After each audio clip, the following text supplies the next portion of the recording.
Ladies and gentlemen, a very good evening to all of you. You must be thinking that as Law Secretary, what I'm doing in a conference on cybercrime and data protection. In fact, this has been a subject of my interest, and while working in the law ministry also, when the amendments were carried out in 2008 in the Information Technology Act, I was associated with those amendments, and thereafter, and before that also, I had a small stint as legal advisor in the telecom department also. So a little bit of interest, and of course my own son is working as a IT cyber security man. So I interact with him and try to get some or the other information. I'm not a technical man, I'm a man from the field of law, I'm a student of law. So basically, Mr. Kaithal has given you a technical insight of the problems which we are facing today. And I would like to extend you a comfort in the legal field as to how the kind of, somehow an impression has been created that law is not enough to deal with the crime which is being committed in the cyber world. I think that kind of impression needs to be removed eventually.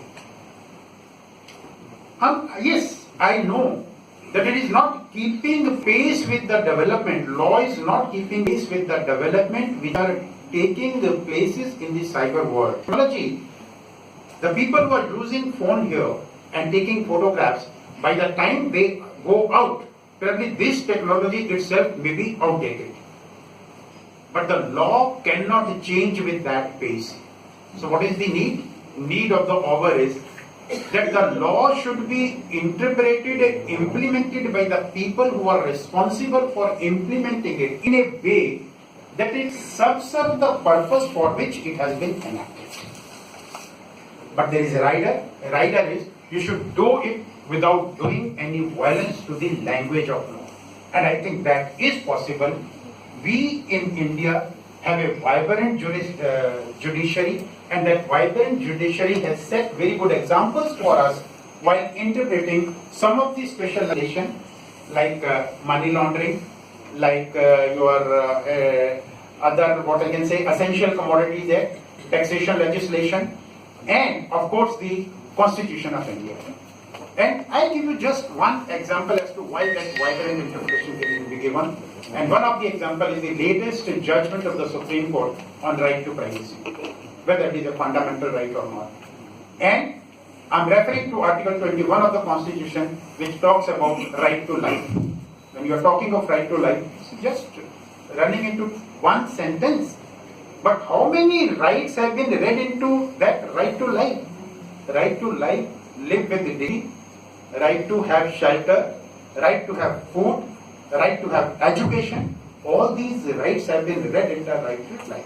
Similarly, when you interpret the Information Technology Act, probably a time has come when the judiciary or specialized agencies which are created for implementing this legislation, they start giving similar interpretation to the provision of the statute. When the act was enacted in 2000, the basic idea of this act was to recognize digital signature and to have that digital information available with you, recognized in the field of law for the purpose of prosecution and for other purposes, digital signature and all other things.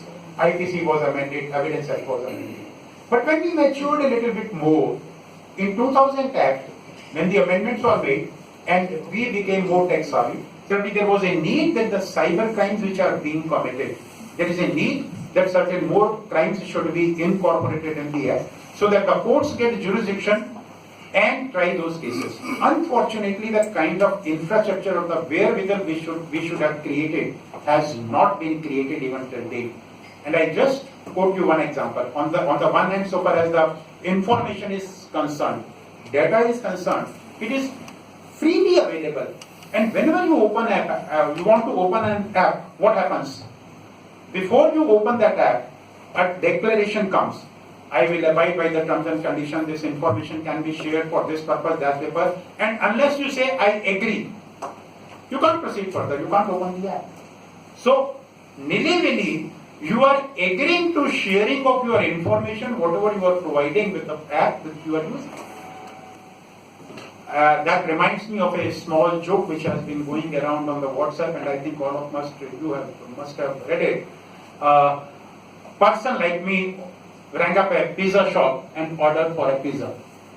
He said, "Sir, I want this pizza." Okay, this is your phone number. So, sir, this is your address? Yes, this is my address.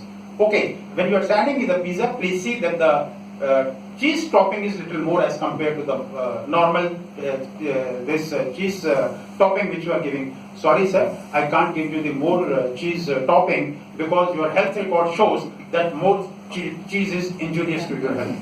Oh, check. He knows it. Then he said, okay, I want pizza to be delivered by a sales girl. Sorry, sir, that cannot be done because as per the police record, there is some case against you like this. I mean, the Pizza Hut owner has got all the information. It might have been said in the lighter side of it. But the fact remains that data is readily available to anybody, and maybe nilly-willy, as I said, whenever you open an app because you say, I agree to the terms and conditions, you are authorizing him to use that information for any other purpose. Now, so far as implementation of the law is concerned, I find still the agencies who are responsible for the implementation of this law are not fully either equipped, and even if they are equipped, they are not willing to enforce it the way the legislature wanted it to be enforced. And here again, I am going to give you a practical example, which in fact happened with one of my known person. His credit card was misused. Somebody on phone took the number, he said what is the password, and unknowingly, because he was also not that tech-savvy, he was not comfortable as to what I am doing is going to damage me, he gave that number. The credit card was used, some transactions were carried out. He went and lodged a complaint in the police station. First, the police station was not willing to register, saying that it is an IT thing, you go and register complaint in some different police. Anyhow, what he did, instead of, because the FIR was not registered, he filed a complaint was registered. Because he was a man in position, so he requested some authorities, the FIR was registered. But the FIR was registered only under section 420 of the IPC. The provisions of the IT Act were not enforced. When I asked him why this IT Act has not been included, the inquiry officer told me, no sir, we don't know what is this IT Act. If you want to file an FIR under IT Act, you go to the IT cell. Can there be two FIRs for the same offence? So the people who are responsible for administering it at the ground level are still not that comfortable with the law. But so far as the law is concerned, I don't think that it is so deficient that some of the crimes which are being committed as of today cannot be enforced, cannot be implemented if the law is implemented in the spirit in which it was enacted. Now I come back and give you an example. Tell me how many of you who are dealing with the IT are aware that how many regulations have been framed under this act by the people who are responsible for enforcing it. Probably none of you may be knowing how many. To the best of my knowledge, there are about 28 or 29 regulations which have been framed. And if those regulations are properly implemented, and if there is a violation of that regulation and you go and file a complaint for violation of that regulation, then the act will be enforced. It is the ignorance of the people who are using the system, it is the ignorance who are responsible for implementing the law is creating more problems. So what is needed? What is needed is we should educate the people. That this is the law, this is how it can be implemented, what are the security measures which you need to take. How many of you really, the computer which you are using at home, really lock it or use the password when you use it, or even about